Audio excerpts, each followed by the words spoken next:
Hi, I'm Mark Toole with 8020service.com, and today's customer service video question of the day, again, comes from Quora. The question is email or calling the best customer service strategy? And I saw this question and I knew what the existing answers were going to be, and I was proven to be very right. I looked at this and it's like, okay, there's going to be spam. This is going to be nothing but spam, and it's going to be people who run call center businesses or sell call center software telling you that phone calls are absolutely the best way to go for various reasons that they don't really elaborate on, and then they paste 16 links to their call center software or their call center outsourcing business in India.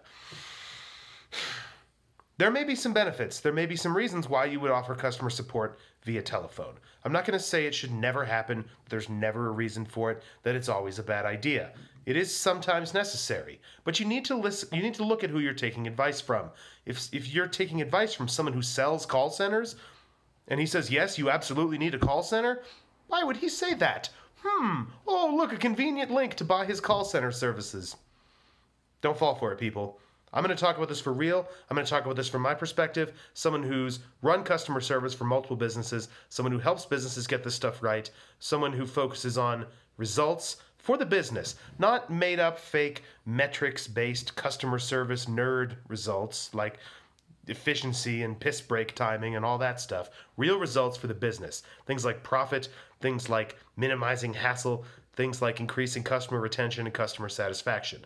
For all of these things and more, I'm going to say for the vast majority of cases, email is the better method for your default customer service interactions. Why? Well, think about the last time you had to call a business for any kind of customer service issue. First of all, you had to call them. You had to stop what you were doing. You had to pick up a phone. You had to look at a thing and dial a bunch of numbers and then avoid a thing. First of all, I don't know why they still do this, but every time you call a business for customer service, it seems that it rings half a time and then it plays a really loud beep in your ear. Beep! And then a voice comes on and reads these automated things, and you have to press 47 for English, or maybe you get one of the fancy ones where it wants you to talk to it. Hello, I am actually a person and not just a recording. What do you need help with today? I'm sorry, I don't understand you. And then the worst ones, I think it was some insurance company. It plays a recording of someone typing in case you're so stupid you think this machine is a person that's helping you. And then it's like, if you need help with some common basic things like looking up the hours, you could do that on our website. Please log into your account on the website. As if anyone is calling them if they didn't already know, if it was something they could do themselves, they're either an idiot for calling or it's not something they can do themselves. Because if you can fix something yourself, you're not going to go through call center hell to talk to an NPC and try to get it to do that for you. So think of how miserable it is. Think of how long it takes. Think of how disrespectful of your time it is. All you have is a simple question. All you have is a simple thing that you want done. But you have to go through all this misery and all this other shit just to get a hold of someone who's reading off a script. If customer asks about this, read script 46X. I'd be happy to help you with customer's problem today, Mr. Customer's last name. Can I have you verify a bunch of unnecessary security facts so I can answer a general question in an impolite and ineffective way? It's not good. It's not useful for anything. It's not useful for anyone. Now, let's think about email. Let's say you're a subscriber to the services of one of the companies I work with. Let's say it's a trading alert service, which one of them is. You're signed up for these monthly trading alerts. And you think, hey, this is really good. I like the monthly subscription. I want to upgrade to a 6-month subscription. Yeah, you can do that on the website, but maybe you don't want to or something. Maybe it isn't working. But, hey, this is great. Upgrade me to a 6-month subscription, please. Okay. Now, if there's a call center, do you want to go through all that nonsense? Or do you want to send an email? Hey, guys, love the service. Please upgrade me to 6 months. Send. Then you go back to what you're doing. It took 10 seconds. I want to do this. I'll send this out. 10 seconds. Done. You go back to your day. You go have lunch with your wife. You take a walk in the park. You do some work.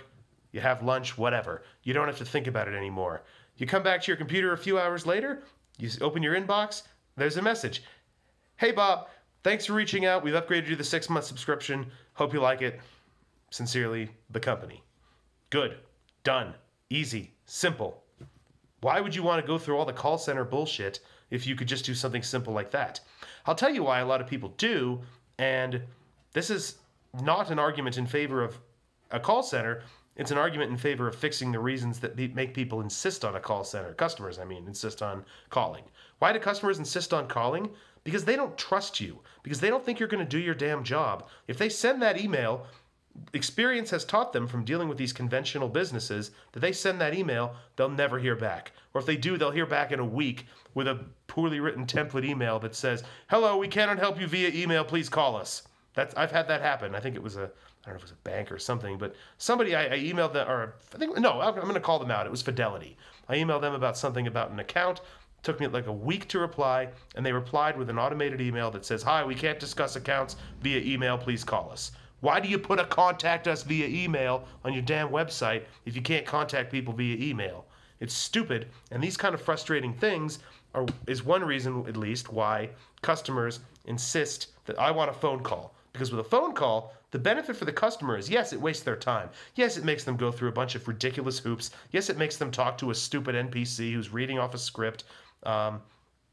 Maybe he's in another country and he's got an accent that's difficult to understand. There's not a lot you can do about that if you're going to have people doing customer service in other countries, which, by the way, I'm not complaining about that.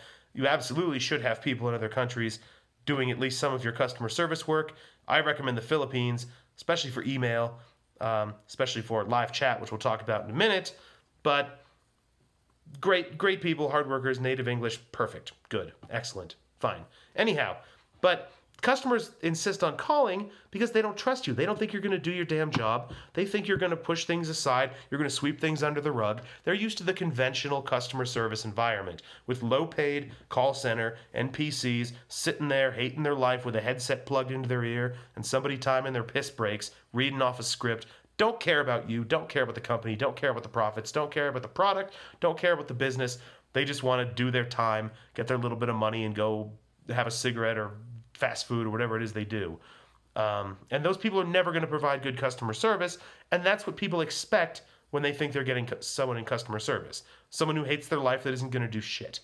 And if you're running your business that way, the answer is not to put these people in a call center so that it's the benefit to the customer when they call a call center, of course, is that this person can't escape. They can't ignore them. They're being recorded. They're not allowed to hang up the phone or tell the guy he's a jackass or whatever. So they've got this NPC cornered, and they can scream at him, they think, until he gives them whatever they want.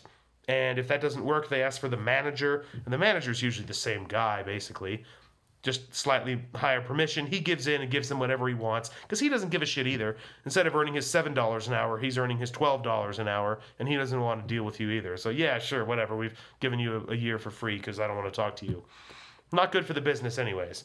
So, but if you're doing things right, that's not the issue. Customers may initially assume you're dumb. They may assume they're going to have to scream and yell at somebody. But if you don't give them a phone call option, they'll send an email. And a few of them will get really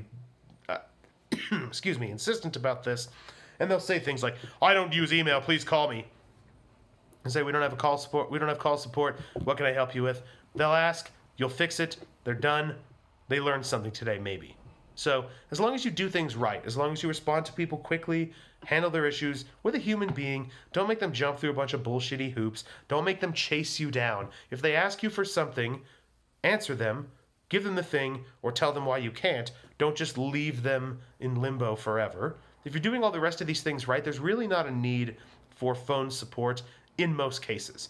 I'll list a few exceptions. If you're dealing with elderly people, people who don't understand computers, don't own computers, don't use computers, fine, have a phone support. If you're dealing with anything that's urgent or an emergency or very pressing situation, fine, you might want a phone support for that.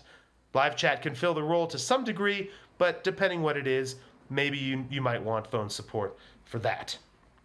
If you are dealing with anything in sort of a regulated environment where some government rule forces you to have phone support, then fine. Have phone support, or the men with the guns will come and punish you. So yes, those are understandable exceptions. If you want to have it as an option, listen, even if you don't list call my call center here, If you're emailing back and forth with someone and there's an issue that could be better handled over the phone, hey man, what's your phone number? I'll call you. Easy. You can still do that if you want to, but you don't have to make it the default path. You should never make it the default path. It's an emergency thing. It's a one-off thing. It's a thing where, if necessary, you can do it, but even then, it's not necessary. Live chat fills that role the vast majority of the time. There's plugins you can have where a little chat window pops up on the corner of your website. You've all seen these. I'm sure you've seen these. They work pretty well. If you have other systems you're using for like delivering information or something, you can have chats on there. But really, a live chat is good for filling the gap between email and what people used to think was necessary for phone. A few advantages of that, of course, is that it's much easier for a customer to get on a chat, type a thing, and then if he's doing something else, yeah, his boss comes in. Hey, can you help me out with the dumb bullshit account? Sure, why not, boss? Oh, yes, my chat. Yes, thank you. You can do stuff like that. Your team can do stuff like that as well. I'm chatting with this guy. I'm waiting for his reply. I'll go handle this email. Whatever. It's better for everybody. It's more respectful of their time. There's not that direct connection. Yes, you're talking in real time, typing with someone, but if you have to get up and go use the bathroom or something, it's fine. They're not going to hear your toilet flushing in the background or whatever. It's better in a lot of those ways. The other thing we talked about is using agents in other countries, the Philippines specifically. Their English is very good there. It's one of the national languages of the Philippines is English. It was controlled by the Americans for a long time. Their English is very good. There is an accent, however, and that can be a problem for some people on the phone if they don't understand it. But via email, via chat, no accent. Yes, there's a few phrases and things that seem a little bit non-native, but that's fine. You don't have to pretend that this is Bob in Houston or something. It's fine that this is Mary in the Philippines, and yes, that is a real... People really have names like Mary. They don't have to make up a fake name. I don't really like that stuff either. But you put someone like that on email, on live chat, they can do a great job. The accent's not an issue. So for that reason, email should be your primary means of customer support communication. Assuming this is an online business or something like that, not a physical location where someone walks in and talks to you, which again has nothing to do with the phone. Email, number one, back it up with some type of live chat if you think you need to. You can always call someone on a one-off basis if you deem that to be necessary, but there's really no reason to be paying for this guy, Jacob Klizslacks, marketing specialist at Crazy Call Software. Yes, I'm calling this spammer out on his poor attempt to sell whatever a Crazy Call is. Don't buy a Crazy Call. Don't have a call center. Email, live chat, call people if you need to, but you'll pretty much find that you don't need to. Unless you're in one of those exceptions that I talked about, elderly people, emergency services, whatever, then maybe you need it. But that's all for today. I'm going to wrap this video up here. As always, if you like this, like I said, I've been doing these videos every weekday on a customer service topic, posting them here on Quora if you're watching on Quora, also on YouTube if you're watching there. This question came from Quora. If you're on Quora, ask me any customer service questions here. I may answer them in a future video. If you're on YouTube, leave it in the comments. I may answer that as well. And as always, like, subscribe, upvote, thumbs up, follow, all of those things. I write regularly on business and customer service topics as well, both on Quora and on the website 8020service.com. And I've got a guide coming out very soon. Pre-order just went live yesterday, so depending when you're watching this, there'll be something mentioned on the website about where you can find that. Otherwise, I'm going to wrap this video up here, and I will be back on Monday with another video.